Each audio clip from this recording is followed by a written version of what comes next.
Em agosto de 1939, no contexto da preparação do Plano Fall-Weiss, Erich von Manstein foi nomeado chefe do Estado-Maior do Grupo de Exército Sul, sob o comando de Gerd von Rundstedt. A partir desse posto, e trabalhando com o coronel Günther Blumentritt, contribuiu de forma decisiva para a concepção operativa da campanha contra a Polônia. Concentração das forças blindadas no 10º Exército de Walter von Reichenau para alcançar um avanço rápido em direção ao Vístula, enquanto os 8º e 14º Exércitos forneciam apoio nos flancos e participavam nas manobras de cerco. A invasão da Polônia começou em 1º de setembro de 1939, com Erich von Manstein como chefe do Estado-Maior do Grupo de Exércitos Sul, sob o comando de Gerd von Rundstedt. Ele havia assumido esse posto em 18 de agosto, quando se ultimavam os preparativos de Fall-Weiss. Desde então, trabalhou com o coronel Günther Blumentritt na elaboração do plano operativo do Grupo de Exércitos. A proposta de Manstein para o Grupo de Exércitos Sul baseou-se na concentração da maioria das forças blindadas no 10º Exército de Walter von Reichenau. Esse exército deveria romper a frente polonesa entre os exércitos Łódź e Kraków, avançar rapidamente em direção ao Vístula e realizar o cerco das principais agrupações polonesas a oeste do rio. Os outros 2 exércitos do grupo, o 8º Exército de Johannes Blaskowitz ao norte e o 14º Exército de Wilhelm List ao sul, teriam uma função de apoio e de proteção dos flancos, completando o fechamento de bolsas e assegurando as linhas de comunicação. No plano pessoal, Manstein considerava que uma Polônia independente poderia ter servido como Estado tampão frente à URSS, mas aceitou o quadro político imposto por Hitler e concentrou-se na execução militar da campanha.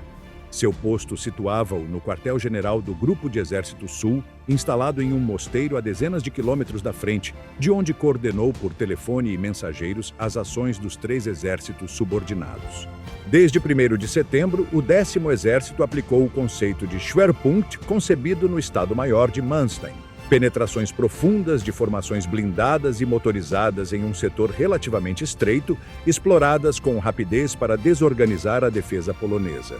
Nos primeiros dias, as divisões Panzer romperam a frente entre Kraków e Łódź, avançando em direção a Piotrków, Trybunalski e Radomsko, e criando uma brecha que impedia a formação de uma linha defensiva contínua.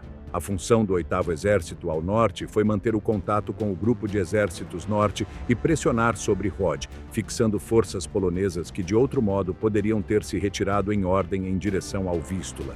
O 14º Exército, que avançava desde a Eslováquia, empurrou em direção a Cracóvia e ao sudeste da Polônia, cortando a retirada para a Romênia e pressionando a ala sul das forças polonesas. A coordenação dessas 3 linhas de avanço, concebida e ajustada pelo Estado-Maior do Grupo de Exércitos, buscava criar uma grande bolsa a oeste do Vístula e uma rápida aproximação a Varsóvia. Entre 8 e 9 de setembro, o 10º Exército obteve uma vitória importante na região de Radom-Ilja. Nessa batalha, as forças blindadas e motorizadas alemãs envolveram o Exército de Reserva Prusy, considerado a principal reserva estratégica polonesa, que deixou de existir como agrupamento coerente. A destruição dessa reserva confirmou a eficácia do conceito operativo de Manstein. O golpe principal, concentrado do 10º Exército, corretamente apoiado pelos outros 2, impedia os poloneses de estabilizar uma linha em profundidade e os obrigava a retirar-se de forma fragmentária.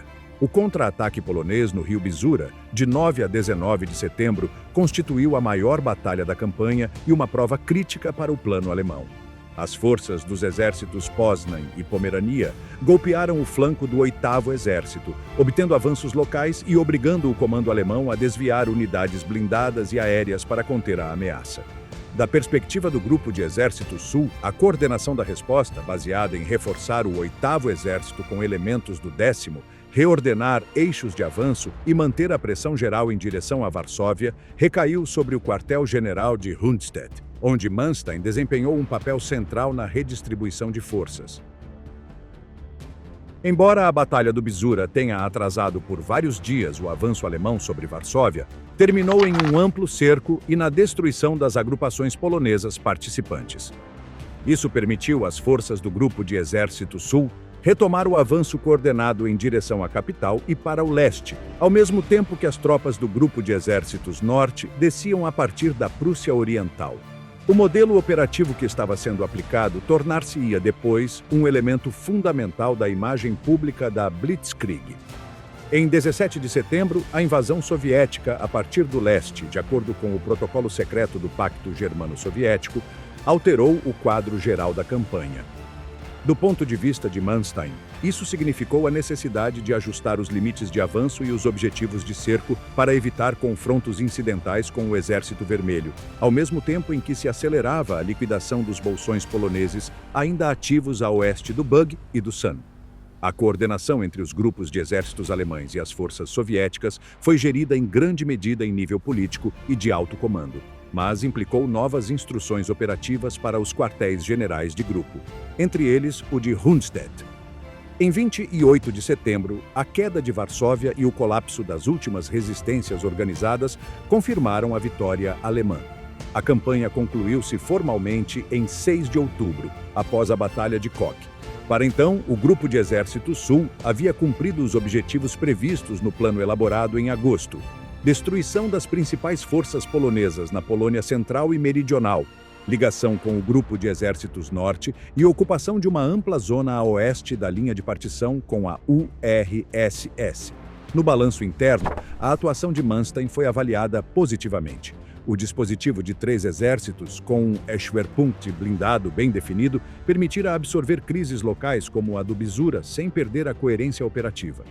As críticas posteriores à campanha, referentes ao tratamento brutal da população civil e ao uso precoce de execuções e represálias, mal aparecem nas memórias dos comandantes, incluída a de Manstein, que se concentrou nos aspectos puramente militares. Após o fim das operações na Polônia, o Grupo de Exército Sul foi reorganizado como Oberbefehlshaber Ost, responsável pela ocupação.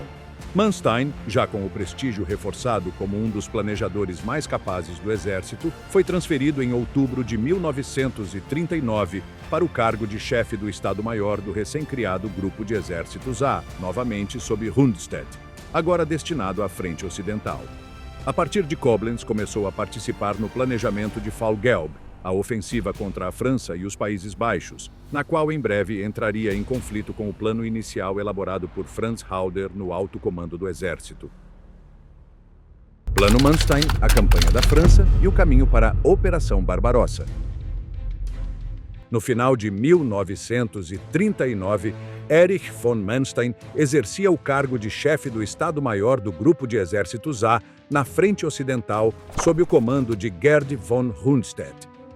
O alto comando do exército, dirigido por Franz Halder, havia elaborado um plano para a ofensiva contra a França e os Países Baixos que, em essência, reproduzia o esquema de 1914. Avanço principal através da Bélgica e da Holanda, buscando envolver a ala esquerda francesa, mas sem uma penetração profunda e inesperada. Manstein e Rundstedt consideraram que essa concepção era previsível, arriscada diante de uma reação aliada e pouco decisiva. Entre outubro de 1939 e janeiro de 1940, Manstein redigiu uma série de memorandos nos quais propunha uma alternativa. Sua ideia central era deslocar o Schwerpunkt para o sul através das Ardenas, uma região que o comando aliado considerava pouco adequada para grandes unidades blindadas. As forças principais do grupo de exércitos A deveriam concentrar-se nesse setor, atravessar o Mosa entre Sedan e Dinant e girar para o noroeste em direção à costa do Canal, cercando as forças aliadas que avançassem para a Bélgica e os Países Baixos. O papel dos grupos B e C seria de fixação e apoio, não de golpe principal. Halder rejeitou inicialmente essas propostas, argumentando dificuldades de terreno e logísticas, e considerou as críticas ao seu próprio plano. Em consequência, em 27 de janeiro de 1940, Manstein foi afastado do Estado-Maior do Grupo de Exércitos A e nomeado comandante do 38º Corpo de Exército, destinado à Silésia. A transferência teve uma dupla intenção: eliminar uma voz discordante na discussão operativa e, ao mesmo tempo, conceder-lhe um comando de tropas. No entanto, as ideias de Manstein não desapareceram com sua transferência. Cópias de seus memorandos circularam entre oficiais do entorno de Hitler. Por iniciativa do general Alfred Jodl, chefe da seção de operações do OKW, e de outros assessores, Hitler convocou Manstein para uma entrevista na Obersalzberg, em 17 de fevereiro de 1940. Durante essa reunião, Manstein expôs diretamente ao Führer sua concepção. Concentração maciça no grupo de exércitos A, travessia do Mosa no setor de Sedan e giro em foice para o norte, com forças blindadas como elemento decisivo. Hitler mostrou-se receptivo. Nas semanas seguintes, o alto comando do exército revisou Fallgelb, incorporando elementos essenciais do esquema de Manstein. O plano adotado definia agora o grupo de exércitos A como força principal, com o 19º Corpo Panzer de Guderian, o 41º Corpo Panzer de Reinhardt e o 15º Corpo Motorizado, concentrados para atravessar as Ardenas, cruzar o Mosa e explorar em direção a Arras, Amiens e a costa. O grupo de exércitos B atacaria a Bélgica e a Holanda para atrair as forças aliadas para o Nordeste. O grupo C fixaria as forças francesas atrás da linha Maginot. Nesse momento, Manstein já não participava do Estado-Maior do Grupo de Exércitos A, mas foi nomeado general de Corpo de Exército com o comando do 38º Corpo, integrado no Grupo de Exércitos B. Seu papel direto durante a campanha seria, portanto, de comando tático operacional de um corpo de infantaria, enquanto o plano estratégico geral levava a marca de suas propostas anteriores. A ofensiva no Oeste começou em 10 de maio de 1940. O grupo de exércitos B atacou a Holanda e a Bélgica, cumprindo o papel de isca previsto. Forças britânicas e francesas avançaram rapidamente em direção ao Dyle e ao Mosa, na zona central e norte da Bélgica. Manstein, com o 38º Corpo, operou no setor norte, em relação com as operações contra a Holanda. Suas formações participaram no avanço através de territórios neerlandeses e belgas, contribuindo para a pressão geral que induzia os aliados a comprometer suas reservas no norte. Enquanto isso, o grupo de exércitos A iniciou seu avanço através das Ardenas. Em 13 de maio, os corpos blindados cruzaram o Mosa em Sedan, Monthermé e Dinant, estabelecendo cabeças de ponte sob cobertura aérea e de artilharia. A rápida exploração do sucesso, com a ruptura da linha francesa e o giro das Panzerdivisionen para o noroeste, reproduziu na prática o movimento em foice previsto por Manstein. A coordenação de forças blindadas, infantaria motorizada e apoio aéreo aproximado criou uma situação operativa que superou a capacidade de reação dos comandos aliados. Entre 20 e 24 de maio, as forças blindadas alemãs alcançaram o Canal da Mancha nas proximidades de Abbeville, cortando as comunicações entre o grosso das forças britânicas e francesas destacadas na Bélgica e o restante da França. Desse modo, formou-se uma bolsa no norte, onde ficaram cercados o Corpo Expedicionário Britânico e vários exércitos franceses. Manstein, como comandante de corpo no Grupo de Exércitos B, cooperou na redução das posições belgas e francesas, mas o ponto decisivo situou-se mais ao sul, na penetração do Grupo de Exércitos A.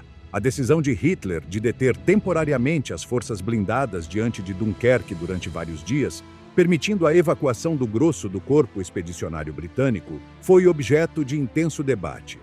Manstein, em suas memórias posteriores, distanciou-se dessa decisão e a apresentou como um erro estratégico, embora em 1940 não ocupasse uma posição a partir da qual pudesse influir diretamente nela. Após a evacuação de Dunkerque, iniciou-se a segunda fase. A partir de 5 de junho de 1940, a Wehrmacht lançou uma ofensiva geral contra a posição Weygand, no Somme e no Isny. Nessa fase, o 38º Corpo de Manstein combateu na frente norte, participando do avanço através da Picardia e da Normandia e da progressão em direção ao Loire. Seu corpo colaborou na captura de pontes, na ruptura das defesas de campanha e na perseguição de unidades francesas que tentavam retirar-se para o interior. Em 14 de junho, as tropas alemãs entraram em Paris, declarada a cidade aberta. Em 22 de junho foi assinado o Armistício de Compiègne, que pôs fim às hostilidades. A campanha da França, planejada em grande medida segundo o conceito de Manstein, concluiu-se em 6 semanas com a derrota das forças aliadas no continente. No balanço, o êxito reforçou a imagem de Manstein como um dos cérebros da Blitzkrieg, embora sua contribuição concreta tenha ocorrido mais na fase de planejamento do que na de comando direto de forças blindadas. Após o armistício com a França, o 38º Corpo de Exército de Erich von Manstein permaneceu inicialmente na França como parte das forças de ocupação e mais tarde foi transferido para a Prússia Oriental para integrar-se ao Grupo de Exércitos Norte. Durante a segunda metade de 1940 e os primeiros meses de 1941, o corpo participou de tarefas de reorganização, treinamento e preparação para operações futuras que, até bem avançado o outono, ainda não estavam definidas abertamente como uma guerra contra a União Soviética. No plano estratégico, o verão-outono de 1940 foi dominado pelo fracasso da Luftwaffe na Batalha da Inglaterra e pela impossibilidade real de uma invasão das Ilhas Britânicas. No final desse ano, a atenção de Hitler e do alto comando deslocou-se para o leste.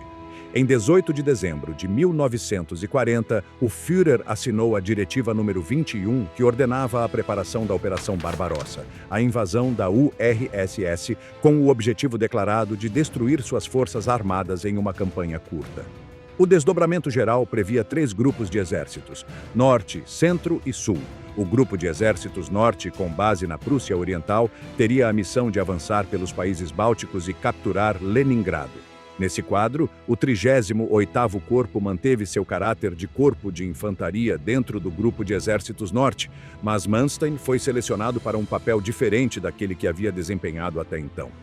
Em fevereiro de 1941, foi nomeado comandante do 56º Corpo de Exército Motorizado, uma grande unidade de manobra que incluía divisões blindadas e motorizadas e que estava destinada a fazer parte da ala móvel do Grupo de Exércitos Norte. A mudança de comando refletiu a confiança do alto comando em sua capacidade de dirigir operações de alta mobilidade, em consonância com as experiências de 1939 a 1940. O 56º Corpo Motorizado foi concebido como um dos corpos de ponta de lança no avanço para o Nordeste. Inicialmente subordinado ao Grupo Panzer IV de Erich Hübner, o corpo de Manstein deveria operar na direção Tilsit a Daugavpils a Pskov, com a tarefa de romper a defesa fronteiriça soviética no setor báltico, cruzar rapidamente o Divina Ocidental e projetar a frente para o interior dos países bálticos. Sua composição exata variou durante os preparativos, mas às vésperas da Barbarossa incluía divisões como a 8ª Divisão Panzer, a 3ª Divisão Motorizada e a 290ª Divisão de Infantaria, além de unidades de artilharia e reconhecimento motorizadas. Durante a primavera de 1941, o 56º Corpo Motorizado concentrou-se na Prússia Oriental e participou de exercícios e conferências de planejamento. Manstein recebeu instruções detalhadas sobre a estrutura de comando do Grupo Panzer IV, as diretrizes operativas do Grupo de Exércitos Norte e as prioridades da campanha. Destruição das forças soviéticas nos países bálticos, avanço até o Divina, exploração em direção a Pskov e, mais adiante, colaboração no cerco de Leningrado. A ênfase recaía na rapidez da penetração inicial e na coordenação estreita com os outros corpos Panzer e com a infantaria que seguiria no segundo escalão. Ao mesmo tempo, os comandos de corpo e de divisão foram informados das ordens políticas e de segurança que acompanhavam a operação. As diretivas para o tratamento dos comissários políticos e outras ordens de caráter criminoso, emitidas entre maio e junho de 1941, instruíam as tropas a executar sumariamente os comissários políticos soviéticos e a apoiar as ações das unidades das SS e da polícia na retaguarda. Manstein, como outros generais de corpo e de exército, recebeu essas ordens e as transmitiu a seus subordinados, embora em suas memórias posteriores tenha minimizado seu papel e se concentrado nos aspectos puramente militares da campanha. No plano pessoal, a relação de Manstein com Hitler e com o alto comando estava marcada por uma combinação de prestígio profissional e tensões latentes. Seu papel na concepção do Plano da França era conhecido, mas seu afastamento do Estado-Maior em 1940 havia mostrado os limites de sua influência. Agora, como comandante de um corpo motorizado-chave, dependia da cadeia de comando operativa, com pouca margem para intervir em decisões estratégicas gerais. Entre abril e junho de 1941, o deslocamento para a fronteira oriental intensificou-se. o 56º Corpo Motorizado posicionou-se no setor central do dispositivo do Grupo Panzer IV, a leste de Tilsit e Gumbinen. As unidades blindadas e motorizadas concentraram-se em zonas florestais e dispersas para reduzir a vulnerabilidade ao reconhecimento soviético. As ordens de segurança exigiam manter um alto nível de sigilo e restringir os movimentos até o momento do ataque. O planejamento de Manstein para o início da Barbarossa ajustou-se às diretrizes do Grupo Panzer IV. Golpe rápido em profundidade após a ruptura inicial da fronteira pela infantaria, travessia imediata do Divina Ocidental na região de Daugavpils e consolidação de cabeças de ponte que permitissem introduzir forças superiores no interior báltico.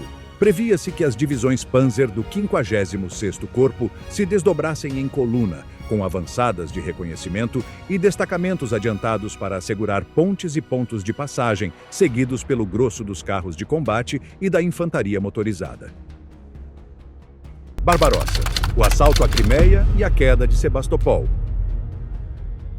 Na madrugada de 22 de junho de 1941, o 56º Corpo de Exército Motorizado de Erich von Manstein iniciou a Operação Barbarossa como parte do Grupo Panzer IV do Grupo de Exércitos Norte. Às 3 horas, suas unidades cruzaram a fronteira desde a Prússia Oriental para a Lituânia, com a 8ª Divisão Panzer e a 290ª Divisão de Infantaria à frente. O objetivo imediato era romper as defesas fronteiriças soviéticas e avançar rapidamente em direção ao rio Divina Ocidental, na direção de Daugavpils. Durante os primeiros dias, o 56º Corpo explorou as debilidades da defesa soviética nos estados bálticos. A combinação de ataques frontais da 290ª Infantaria e manobras de flanco da 8ª Panzer permitiu superar as posições iniciais do Exército Vermelho e abrir corredores para o interior. Em 26 de junho, unidades avançadas do corpo alcançaram as pontes sobre o Divina em Daugavpils, praticamente intactas, o que assegurou uma travessia rápida do grande obstáculo fluvial e permitiu estabelecer uma cabeça de ponte na margem oriental. Após a travessia do Divina, o 56º Corpo prosseguiu para o nordeste em direção a Ostrov e Pskov. O avanço encontrou uma resistência mais organizada, com contra-ataques soviéticos e defesas escalonadas. Entre 15 e 18 de julho de 1941, o corpo sofreu um sério revés na região de Soltsi, a sudoeste de Leningrado, onde um contra-ataque soviético conseguiu envolver temporariamente partes importantes de suas forças. Apesar do perigo, as unidades de Manstein conseguiram romper o cerco e restabelecer a continuidade com o restante do Grupo de Exércitos Norte, embora com perdas consideráveis em carros de combate e material pesado. A Batalha de Soltsi evidenciou as limitações logísticas e de reconhecimento da ofensiva alemã no norte, mas não alterou de forma decisiva o curso da campanha. O 56º Corpo retomou a ofensiva em agosto, participando do esforço para romper a linha de Luga e abrir o caminho para Leningrado. No final desse mês, as forças do Grupo de Exércitos Norte já se aproximavam da cidade, enquanto se preparavam operações de cerco na região. Nesse contexto, o papel de Manstein como comandante de corpo continuou sendo relevante, mas sua trajetória tomou um novo rumo quando o alto comando decidiu empregá-lo em outro setor. Em 12 de setembro de 1941, o comandante do 11º Exército, Eugen Ritter von Schobert, morreu quando o avião em que viajava pousou acidentalmente em um campo minado soviético no sul da Ucrânia. Para substituí-lo, Hitler e o OKH nomearam Manstein comandante do 11º Exército, com sede na Frente Sul. Ele assumiu o comando oficialmente em 17 de setembro. A nova missão consistia em conquistar a península da Crimeia, assegurar a região do Mar de Azov e, a longo prazo, apoiar o avanço do Grupo de Exércitos Sul em direção ao Cáucaso. O 11º Exército, composto em sua maioria por divisões de infantaria e apoiado pelo 3º Exército Romeno, operava em um terreno muito diferente do dos países bálticos, estepe aberta, estreitos istmos e uma península com fortes defesas naturais em Perekop e nas elevações do interior. O objetivo imediato era romper o istmo de Perekop, um corredor estreito que conectava a Crimeia ao restante da Ucrânia, fortemente fortificado pelo Exército Vermelho.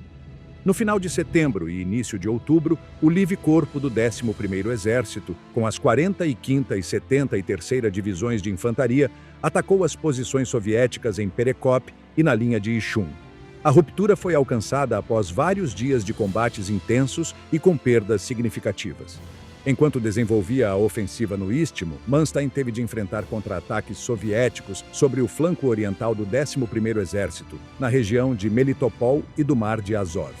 Um ataque dos 9º e 18º Exércitos soviéticos ameaçou cortar as comunicações do Grupo de Exército Sul. Manstein recebeu ordens para desviar forças a fim de enfrentar essa ameaça, o que levou a uma batalha na zona do Mar de Azov, na qual as forças alemãs destruíram importantes agrupamentos soviéticos. Somente após estabilizar esse flanco pôde retomar plenamente a ofensiva em direção à Crimeia. Em outubro de 1941, o 11º Exército retomou o avanço para o interior da península. Manstein formou um agrupamento móvel que se deslocou rapidamente pela estepe, cortando a estrada entre Simferópol e Sebastopol em 31 de outubro. Simferópol, capital da Crimeia, foi tomada em 1º de novembro. Nas semanas seguintes, as forças de Manstein, juntamente com as unidades romenas, ocuparam a maior parte da península. Em 16 de novembro de 1941, a Crimeia estava em mãos do Eixo, exceto a base naval de Sebastopol, fortemente fortificada e abastecida por mar. Com a península em grande parte assegurada, o foco operacional deslocou-se para a captura de Sebastopol. Manstein pretendia tomar a cidade de um golpe antes que o inimigo completasse as defesas. No final de novembro de 1941, foi lançado o primeiro assalto, apoiado por artilharia e ataques aéreos. No entanto, a combinação de defesas fortificadas em profundidade, artilharia costeira e reforços chegados por mar permitiu ao Exército Vermelho repelir o ataque. Após o fracasso inicial, o 11º Exército foi obrigado a adotar um dispositivo de cerco em torno de Sebastopol.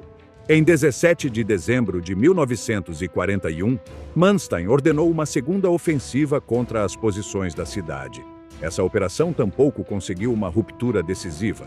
Os alemães obtiveram alguns ganhos locais, mas não conseguiram penetrar no sistema defensivo interior, enquanto as perdas aumentavam e a munição de artilharia pesada se consumia rapidamente. A situação complicou-se ainda mais quando o comando soviético decidiu abrir um novo frente na península. Em 26 de dezembro de 1941, forças soviéticas desembarcaram na zona do Estreito de Kerch, no extremo oriental da Crimeia, e em 30 de dezembro realizaram outro desembarque perto de Feodósia. Essas operações criaram uma importante cabeça de ponte soviética no leste da península e ameaçaram as comunicações do 11º Exército. Manstein teve de suspender qualquer tentativa imediata de retomar o assalto a Sebastopol e redirecionar a maior parte de suas forças para conter, e posteriormente eliminar o novo frente aberto em Kerch. Ao iniciar-se 1942, a situação do 11º Exército de Erich von Manstein na Crimeia era duplamente comprometida. O cerco de Sebastopol havia fracassado em suas duas primeiras tentativas, e desde o final de dezembro, o Exército Vermelho mantinha uma sólida cabeça de ponte no extremo oriental da península após os desembarques em Kerch e Feodósia. Isso obrigou Manstein a dividir suas forças entre o cerco de Sebastopol e a contenção de um novo frente no extremo oriental da Crimeia. Em janeiro de 1942, as tropas soviéticas consolidaram o chamado Frente da Crimeia na região de Kerch, com vários exércitos desdobrados em profundidade. Seu objetivo era recuperar a península, aliviar Sebastopol e, se possível, ameaçar o flanco do Grupo de Exército Sul no Istmo de Perekop. A presença dessa agrupação, apoiada pelo Mar Negro e com possibilidade de receber reforços, transformava o leste da Crimeia em uma base ofensiva potencialmente perigosa para o eixo. Manstein teve de adotar uma postura defensiva temporária. O 11º Exército, composto em grande parte por divisões de infantaria alemãs e unidades romenas, carecia de reservas blindadas significativas. Seu poder residia na artilharia e na capacidade de reorganizar a infantaria para operações concentradas. Durante o inverno, reforçaram-se as linhas frente a Kerch e manteve-se o cerco de Sebastopol em regime de assédio, com ataques limitados, mas sem tentar uma ruptura decisiva.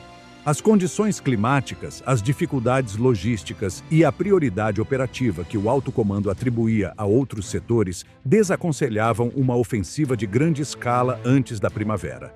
Na primavera de 1942, a situação mudou.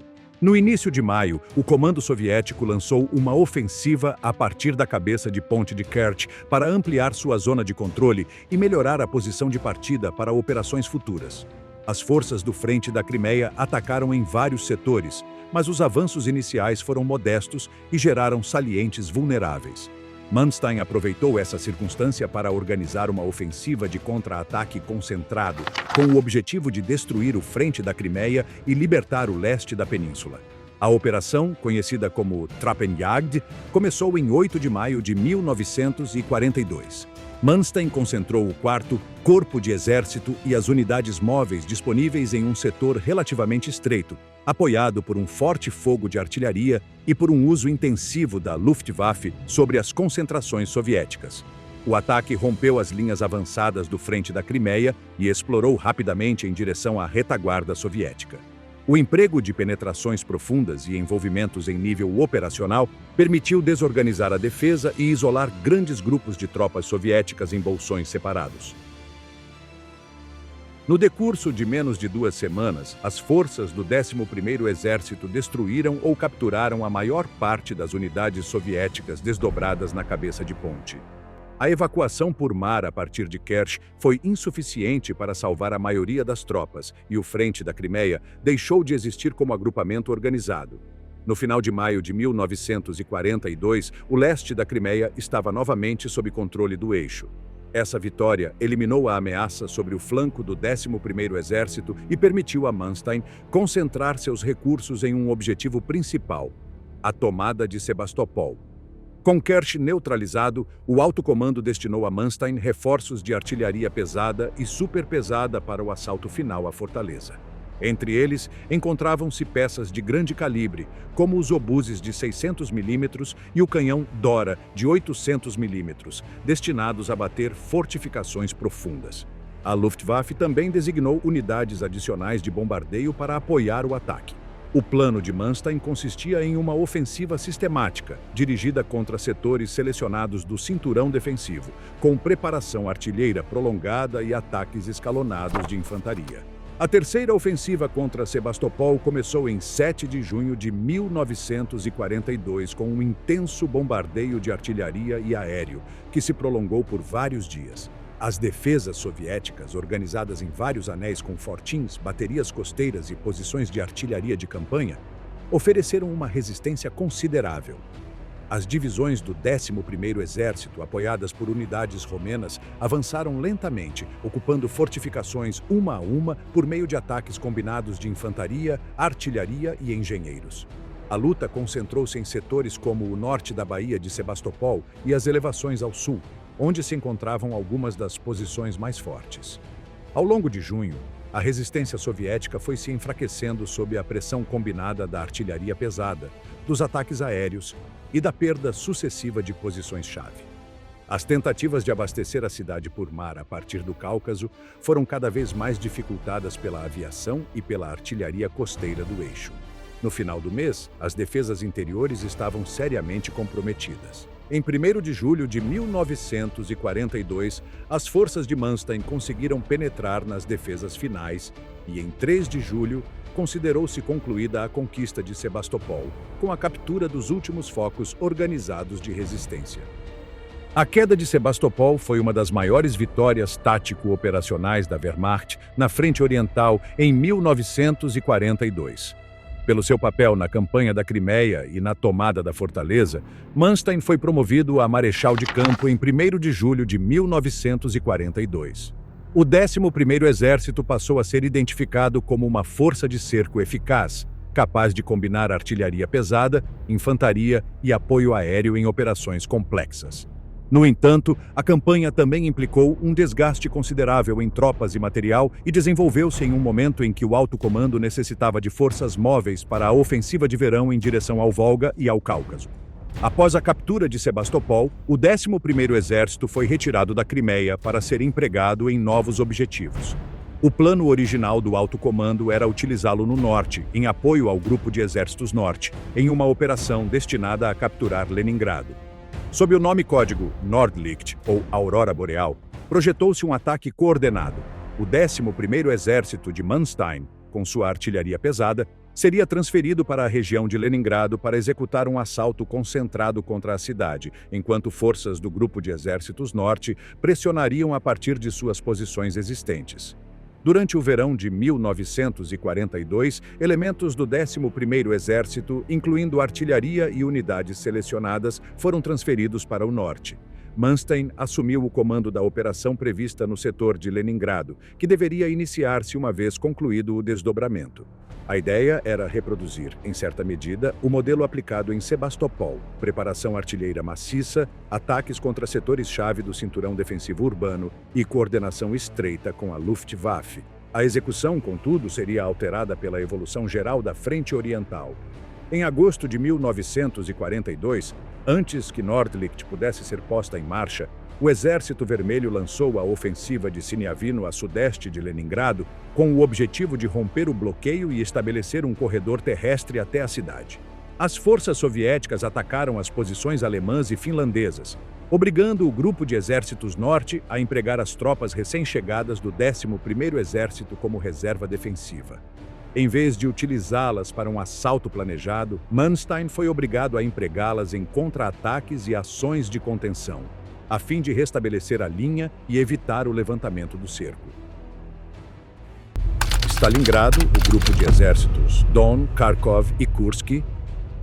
Após o cancelamento prático de Nordlicht no setor de Leningrado e o deslocamento do esforço para o sul, a crise em Stalingrado determinou o novo papel de Erich von Manstein. A ofensiva soviética Uranus, lançada em 19 de novembro de 1942, atingiu os flancos do 6º Exército e do 4º Exército Panzer, defendidos sobretudo por tropas romenas, e fechou o cerco em 23 de novembro, aprisionando cerca de 250.000 a 300.000 homens do eixo na área urbana e em seus arredores. Em 20 de novembro, Hitler decidiu criar uma nova formação, o Grupo de Exércitos Don, e nomeou Manstein como seu comandante. O quartel-general foi formado oficialmente em 22 de novembro a partir do Estado-Maior do 11º Exército, recém-retirado da Crimeia. O novo grupo posicionou-se entre os grupos de exércitos A e B, com a missão simultânea de tentar restabelecer a situação em torno de Stalingrado e evitar o colapso da Frente Sul. Em teoria, o grupo de exércitos Don incluía o 6º Exército cercado, o 4º Exército Panzer fora do cerco e os restos dos 3º e 4º Exércitos romenos desorganizados por Uranus. Na prática, Manstein dispunha de forças móveis limitadas, submetidas à pressão constante e com linhas de suprimento extensas e vulneráveis. A partir de seu quartel-general, primeiro em Novocherkassk e depois na região de Rostov, começou a avaliar a possibilidade de uma operação de socorro combinada com uma tentativa de ruptura a partir do interior da bolsa. Hitler, apoiado por Göring, optou inicialmente por manter o 6º Exército em Stalingrado e abastecê-lo por via aérea. A Luftwaffe, contudo, não conseguiu cumprir a exigência de cerca de 700 toneladas diárias de suprimentos. Fatores como o mau tempo, a falta de aeronaves de transporte adequadas e as perdas crescentes reduziram rapidamente a capacidade de abastecimento a uma fração do necessário. Manstein, após avaliações iniciais em 24 de novembro, considerou que o 6º Exército poderia resistir se a ponte aérea funcionasse de forma razoável e se fosse organizado um esforço de socorro a partir do exterior em um prazo relativamente curto. Com base nisso, planejou-se a Operação Wintergewitter, concebida como uma ofensiva limitada de alívio. O eixo do esforço recairia sobre o 4º Exército Panzer de Hermann Roth, reforçado com o 57º Corpo Panzer e várias divisões blindadas, que deveria atacar a partir da região de Kotelnikovo em direção ao nordeste, cruzar os rios Aksai e Mishkova e abrir um corredor até a bolsa de Stalingrado. A ruptura definitiva exigiria, segundo o próprio Manstein, que o 6º Exército executasse simultaneamente uma ruptura em direção ao sudoeste. Wintergewitter começou em 12 de dezembro de 1942. O 77º Corpo Panzer, com a 6ª e 23ª Divisões Panzer à frente, avançou rapidamente nos primeiros dias, surpreendendo as forças soviéticas de cobertura e empurrando para a retaguarda o 51º Exército Soviético.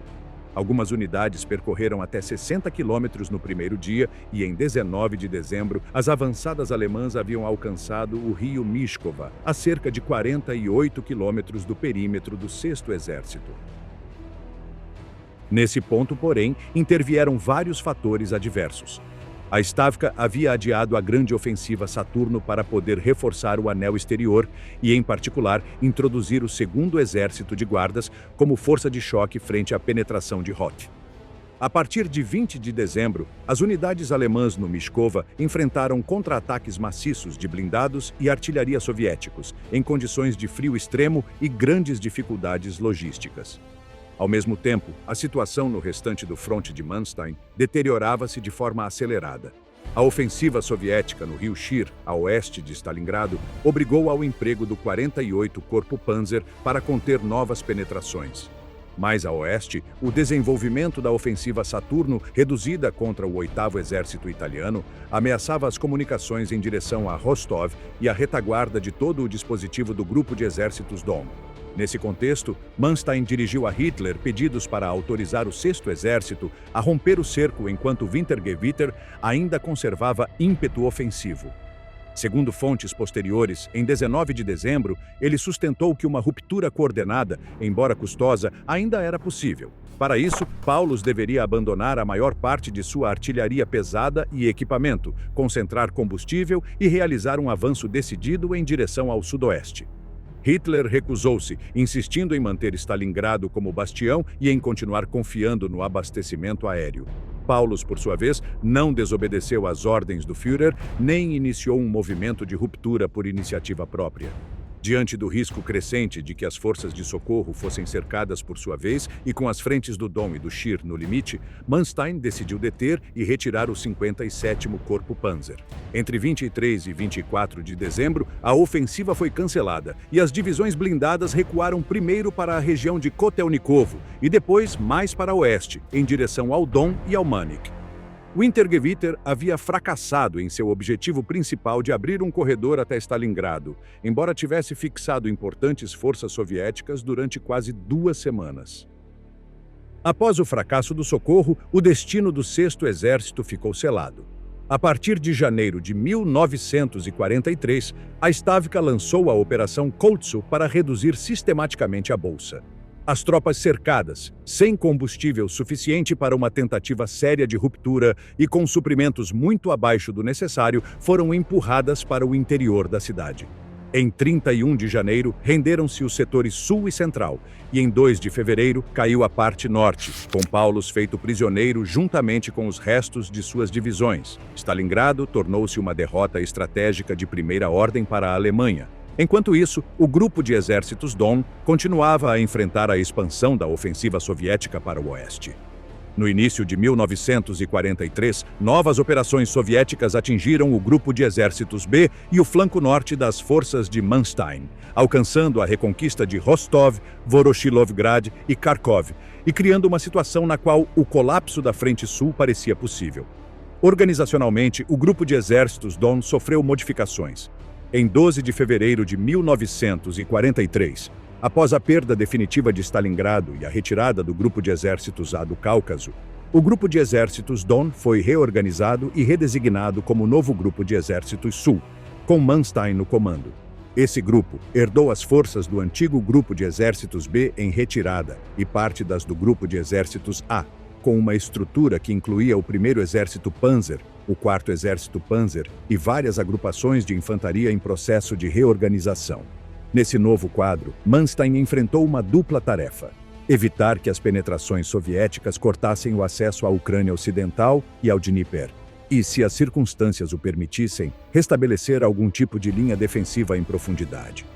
Para isso, começou a aplicar um esquema de defesa elástica que buscava atrair as agrupações móveis soviéticas a penetrações excessivas para, em seguida, contra-atacá-las com forças blindadas concentradas. Durante janeiro e o início de fevereiro de 1943, o novo Grupo de Exércitos Sul recuou em direção ao Donetsk e ao Dnieper, abandonando cidades importantes, mas evitando até certo ponto o colapso total.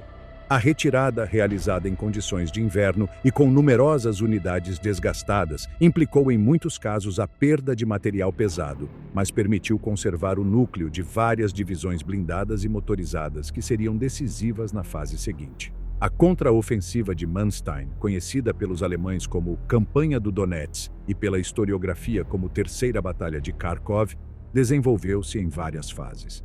Na primeira, o objetivo foi destruir os grupos móveis soviéticos que haviam penetrado profundamente no dispositivo alemão, em particular o Grupo Móvel Popov e elementos do 6º e 1º Exércitos de Guardas. Para isso, empregou o 1º Exército Panzer e o 4º Exército Panzer, reforçados pelo 2º Corpo Panzer SS e outros corpos blindados com apoio da Luftflotte 4. Entre 19 de fevereiro e o início de março, as forças blindadas alemãs manobraram contra os flancos das cunhas soviéticas, explorando a sobreextensão e a fraqueza das suas linhas de abastecimento. Em combates ao sul e oeste de Kharkov, várias agrupações de tanques soviéticos foram cercadas e destruídas. Nesse processo, o 2º Corpo Panzer SS e os Corpos Panzer do 1º Exército Panzer conseguiram superioridade tática local em carros de combate e combustível frente a unidades soviéticas numericamente exaustas.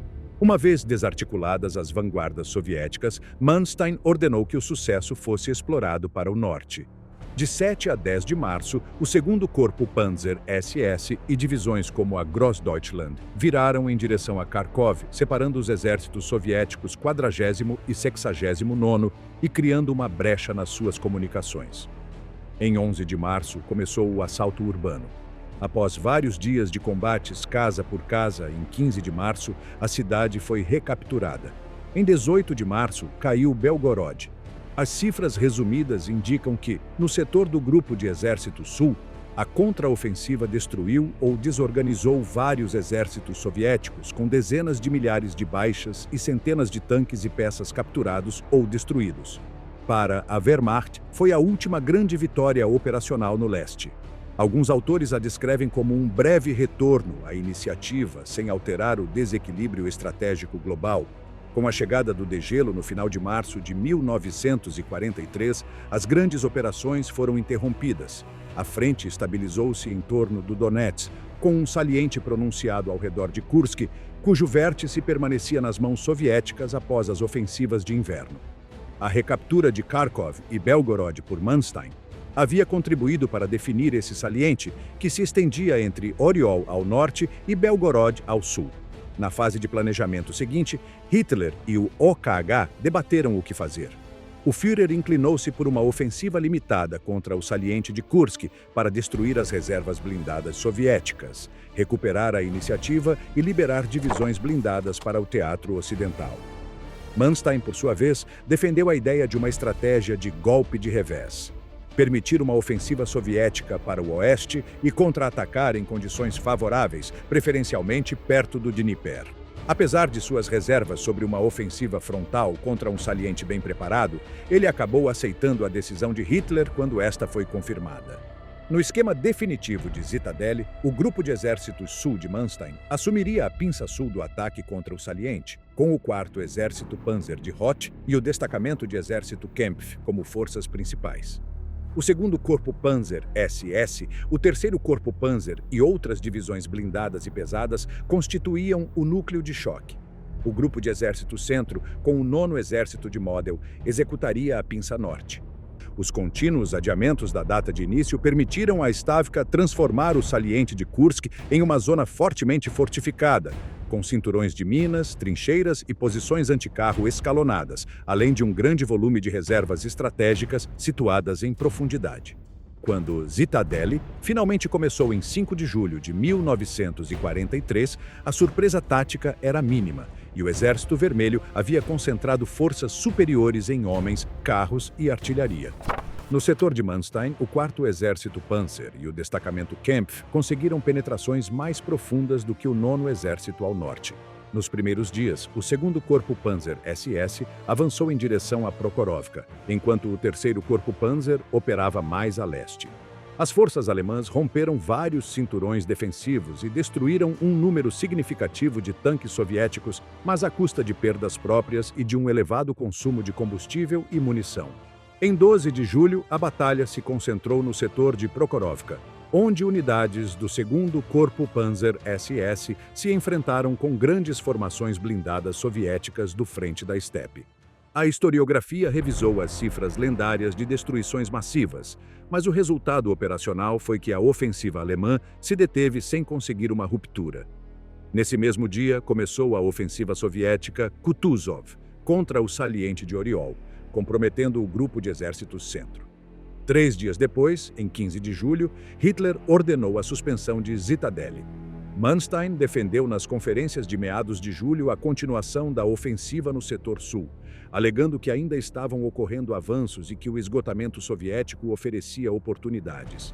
Hitler, preocupado com a situação na Itália após o desembarque aliado na Sicília e com o deterioro do fronte em Oriol, manteve a decisão de cancelar a operação e começou a retirar divisões blindadas para outros teatros. Após Zitadelle, o grupo de exércitos sul teve que passar rapidamente para a defensiva diante das novas ofensivas soviéticas. No Donbass, a primeira ofensiva estratégica foi contida após os avanços iniciais soviéticos. Contra-ataques de corpos Panzer conseguiram restabelecer as linhas em alguns setores. No entanto, a pressão se manteve e no início de agosto começou a ofensiva Rumiantsev sobre Belgorod e Kharkov, liderada pelos frentes Voronezh e da Steppe. Em poucos dias, as forças soviéticas romperam a frente em vários pontos. Belgorod foi capturada em 5 de agosto e Kharkov, após combates urbanos, foi definitivamente recapturada pelo Exército Vermelho em 23 de agosto de 1943. A retirada ordenada por Manstein evitou um cerco de grandes proporções, mas resultou na perda da cidade pela segunda vez no ano e no abandono de posições-chave na bacia do Donetsk. No final de agosto, o Grupo de Exército Sul estava sob pressão ao longo de todo o fronte ucraniano. A combinação do fracasso de Zitadelle, a perda de Belgorod e Kharkov e a retomada das ofensivas soviéticas no Donbass e em direção ao Dnieper forçou o alto comando alemão a considerar uma retirada geral para a linha do Grande Rio. Em setembro, enquanto eram emitidas as ordens para organizar o Muro do Leste ao longo do Dnieper, Manstein teve que conduzir as primeiras fases dessa retirada sob fogo, um tema que constitui o núcleo do capítulo seguinte, focado na defesa do Dnieper, as tensões no comando e sua destituição final. Destituição, julgamento e morte de Manstein. Após o fracasso de Zitadelle e a perda definitiva de Belgorod e Kharkov em agosto de 1943, o Grupo de Exército Sul de Manstein entrou em uma fase de retirada quase contínua. O objetivo imediato passou a ser recuar de forma ordenada até a linha do Dnieper, evitando o cerco de grandes agrupamentos e ganhando tempo para fortificar a margem ocidental. No final de agosto, o alto comando alemão deu instruções para organizar o chamado Muro do Leste ao longo do Dnieper, mas o avanço soviético na Ucrânia Oriental se desenvolveu mais rápido do que os planos defensivos permitiam. Em setembro de 1943, as formações do 1º Exército Panzer, do 4º Exército Panzer e do 6º Exército, sob o comando do Grupo de Exércitos Sul, começaram a se retirar do Donetsk em direção ao rio. Manstein aplicou a mesma lógica de defesa elástica que havia utilizado no Donetsk no início do ano. Abrir mão de posições avançadas, evitar a defesa rígida de salientes insustentáveis e tentar contra-ataques limitados com forças móveis para impedir que os exércitos soviéticos explorassem penetrações profundas. Na prática, a superioridade material soviética e o estado de desgaste de muitas divisões alemãs limitavam a margem de manobra. Na zona norte do fronte do Grupo de Exército Sul, a perda de Kharkov e o avanço soviético em direção a Poltava e Kremenchug obrigaram a retirada do 4º Exército Panzer para o meio do Dnieper. Mais ao sul, a pressão sobre o Donbass e o curso inferior do Donetsk empurraram o 6º Exército para Zaporizhia e Dnipropetrovsk. Durante esse processo, Manstein insistiu que as retiradas deveriam ser autorizadas a tempo para evitar que a insistência política em manter cidades baluarte resultasse em cerco. Em várias ocasiões, ele entrou em choque com a tendência de Hitler de proibir qualquer abandono de território sem sua autorização direta. No final de setembro de 1943, as forças soviéticas alcançaram o Dnieper em um amplo frente e começaram a estabelecer cabeças de ponte na margem ocidental. Do ponto de vista de Manstein, a prioridade era impedir que essas cabeças de ponte se consolidassem. Ele solicitou a concentração de reservas móveis e artilharia para contra-atacar as forças que haviam cruzado o rio antes que recebessem reforços pesados. Hitler, no entanto, continuava a ordenar a defesa a qualquer custo de certas posições na margem oriental, o que, na prática, reduziu a elasticidade defensiva e fez com que parte das forças alemãs ficasse presa em setores que se tornaram bolsas. Em outubro de 1943, enquanto os frentes ucranianos soviéticos ampliavam suas cabeças de ponte na margem direita, o primeiro frente ucraniano conseguiu libertar Kiev por meio de uma ofensiva a partir da cabeça de ponte de Liutezh. Em 6 de novembro, a capital ucraniana caiu nas mãos soviéticas. Manstein havia defendido que Kiev poderia ser mantida apenas se fosse aceito um recuo mais amplo das forças para o sul, para encurtar a linha e concentrar meios. A decisão política de Hitler de manter cidades-chave, seguida de ordens contraditórias quando a situação se tornava insustentável, gerou tensões contínuas entre ambos. De novembro de 1943 até o início de 1944, o Grupo de Exército Sul se viu obrigado a gerir uma frente na Ucrânia cada vez mais longa e com menos reservas. A luta em torno das cabeças de ponte do Dnieper resultou em um grande desgaste. Manstein tentou utilizar as últimas divisões blindadas disponíveis como força de bombeiro operacional, deslocando-as de uma crise para outra. No inverno de 1943 a 1944, no entanto, a ofensiva estratégica soviética Dnieper-Karpatus mudou o equilíbrio de forma decisiva. Em janeiro de 1944, as operações soviéticas de Korsun-Shevchenkovsky, Rovno-Lutsk, Nikopol-Krivoy Rog e outras ofensivas relacionadas começaram a fragmentar o dispositivo do Grupo de Exército Sul.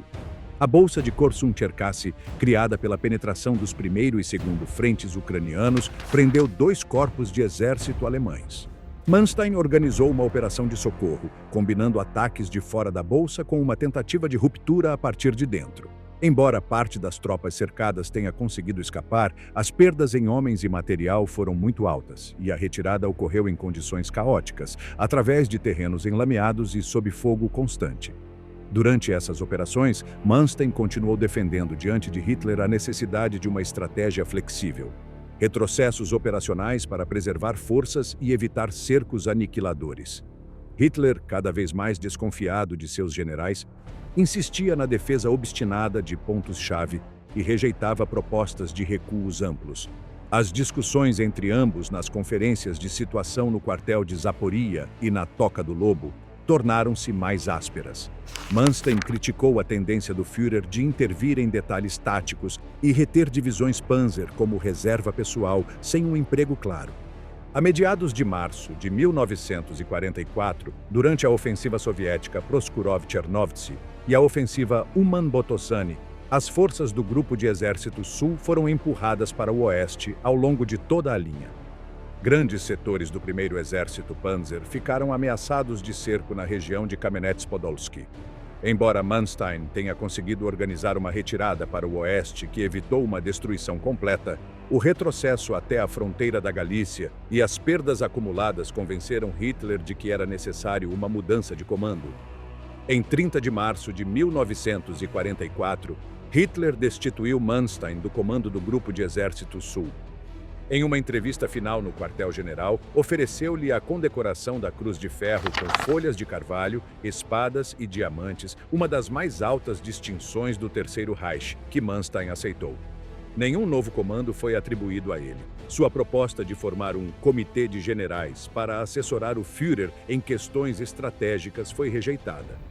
Desde então, permaneceu sem destino ativo, oficialmente por razões de saúde, mas de fato em uma espécie de aposentadoria forçada. Após sua destituição, Manstein retirou-se com sua família para sua propriedade perto de Liegnitz, na Silésia, e mais tarde para áreas do interior do Reich à medida que a guerra avançava. Não participou no complô de 20 de julho de 1944 contra Hitler, embora alguns conspiradores o considerassem uma possível figura militar para um futuro governo. Não há provas de que ele tenha se comprometido ativamente com eles. Sua atitude combinava o distanciamento crítico em relação a certas decisões de Hitler com a lealdade geral ao esforço de guerra alemão. Nos últimos meses da guerra, enquanto a Wehrmacht recuava para o território alemão e o regime colapsava, Manstein permaneceu à margem dos últimos comandos operacionais. Não foi chamado para comandar nenhum grupo de exércitos nas fases finais, nem no fronte oriental, nem no ocidental. Com a capitulação do Reich em maio de 1945, ele se encontrava na zona controlada pelas forças britânicas. Em 23 de agosto de 1945, as autoridades britânicas o prenderam em sua residência na Baviera. Manstein foi inicialmente classificado como prisioneiro de guerra de alto escalão e aprisionado em campos para oficiais na zona de ocupação britânica. Em outubro de 1945, foi transferido para Nuremberg, para o Palácio da Justiça, onde ocorriam os julgamentos principais contra os líderes do Terceiro Reich e as organizações do regime. Lá, ele não foi acusado no processo principal, mas foi chamado como testemunha para a defesa do alto comando da Wehrmacht e do Estado-Maior-Geral alemão. Em 1946, preparou, junto com outros oficiais, um documento de cerca de 130 páginas para apoiar a tese de que o Estado-Maior e o Oberkommando der Wehrmacht eram estruturas profissionais desvinculadas dos crimes do regime. Esse texto, junto com seu testemunho oral sobre o tratamento aos prisioneiros de guerra, as Einsatzgruppen e a Ordem dos Comissários, contribuiu para a construção posterior do mito da Wehrmacht limpa, segundo o qual o exército teria combatido sem se envolver no genocídio e nos crimes contra a população civil. Durante esse período, seguiu sob custódia britânica, sem acusações concretas ainda. Sob pressão soviética para julgar os comandantes operacionais do fronte oriental, o gabinete britânico decidiu, em julho de 1948, processar Manstein e outros generais internados desde o fim da guerra. O julgamento foi organizado como um tribunal marcial britânico em território alemão. O processo contra Manstein foi realizado em Hamburgo, na Kurhaus, entre 23 de agosto e 19 de dezembro de 1949. O tribunal foi presidido pelo tenente-general Frank Simpson e o promotor principal foi Arthur Cummins Carr. A defesa foi liderada pelo advogado britânico Reginald Paget, junto com advogados alemães. Manstein enfrentou 17 acusações por crimes de guerra no fronte oriental. As acusações incluíam a autorização ou tolerância de assassinatos, deportações e maus-tratos contra judeus e outros civis, o maus-trato e a morte de prisioneiros de guerra, o emprego de prisioneiros em trabalhos perigosos ou de caráter militar, a execução de comissários políticos em cumprimento da Kommissarbefehl e a emissão de ordens de terra arrasada durante a retirada da Crimeia. O tribunal considerou documentação de ordens do 11º Exército, relatórios de unidades subordinadas, depoimentos de sobreviventes e de antigos subordinados de Manstein. A defesa centrou-se em duas linhas: o suposto desconhecimento de parte dos assassinatos perpetrados pelas SS em sua zona de comando e a insistência no argumento da obediência devida a ordens superiores. Paget tentou apresentar Manstein como um soldado profissional que havia cumprido instruções militares, sem participar diretamente no desenho de políticas criminosas. Em 19 de dezembro de 1949, o tribunal emitiu seu veredicto. Manstein foi condenado em 9 dos 17 cargos, culpado, entre outros, por não ter protegido a população civil em sua área de comando, por permitir deportações de civis para trabalhos forçados, por utilizar prisioneiros soviéticos na construção de fortificações, por aplicar a ordem dos comissários, por maus-tratos a prisioneiros de guerra e por ordenar execuções de civis e medidas de terra arrasada sem justificativa militar imediata. Foi absolvido de algumas acusações relacionadas à Polônia e da acusação direta de participar na exterminação dos judeus, embora o tribunal tenha ressaltado que sua responsabilidade incluía o fato de não ter impedido os crimes cometidos em sua zona. A pena imposta foi de 18 anos de prisão. Em 1950, a sentença foi comutada para 12 anos. Em um contexto de crescente pressão política na Alemanha Ocidental e no Reino Unido para reduzir as penas de antigos oficiais da Wehrmacht considerados úteis no contexto da Guerra Fria. Manstein cumpriu sua pena em prisões britânicas e depois alemãs. Diversas campanhas de opinião em seu favor, lideradas por figuras como Winston Churchill, o chanceler Konrad Adenauer, o historiador militar B. H. Liddell Hart e o próprio Paget, defenderam sua libertação antecipada. Alegavam problemas de saúde e a necessidade de recuperar comandantes militares experientes no contexto da integração da República Federal no sistema de defesa ocidental. Em 7 de maio de 1953, foi posto em liberdade condicional, após ter cumprido menos de 4 anos efetivos de prisão desde a sentença de 1949. Após sua libertação, Manstein se instalou inicialmente em Essen e depois em Bonn, antes de se estabelecer de forma mais permanente perto de Munique, em Irschenhausen, na Baviera. Em 1955, foi um dos altos comandantes aposentados consultados pelo Amt Blank, embrião do Ministério da Defesa da República Federal, para elaborar propostas sobre a organização, estrutura de comando e doutrina da futura Bundeswehr. Em 1953, ele havia exposto ao Bundestag sua opinião sobre a duração ideal do serviço militar e sobre a necessidade de forças de reserva, insistindo em um período de serviço de pelo menos 18 meses. Parte dessas recomendações foi posteriormente incorporada ao modelo de exército de conscrição adotado pela Alemanha Ocidental. No plano público, sua influência se estendeu principalmente por meio de suas memórias. Em 1955, publicou Verloren Siege, ou Vitórias Perdidas, centrado nas campanhas da Segunda Guerra Mundial sob uma perspectiva estritamente operacional.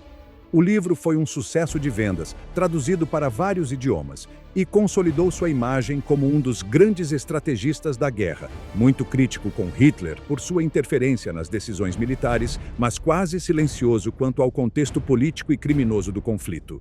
Em 1958, apareceu sua segunda obra, Aus einem Soldatenleben, 1887 a 1939, dedicada à sua carreira até o início da guerra. Ambos os livros ajudaram a reforçar seu papel como figura de referência no imaginário militar da Alemanha do pós-guerra. Historiadores como Liddell Hart e outros autores anglo-saxões usaram com frequência suas análises, o que ajudou a disseminar uma visão da campanha no leste centrada em questões de manobra e comando, com pouca atenção à dimensão genocida da guerra. Erich von Manstein morreu na noite de 9 de junho de 1973 em Irschenhausen, perto de Munique, devido a um acidente vascular cerebral aos 85 anos. Foi enterrado com honras militares em Dorfmark, perto de Fallingbostel, na Baixa Saxônia.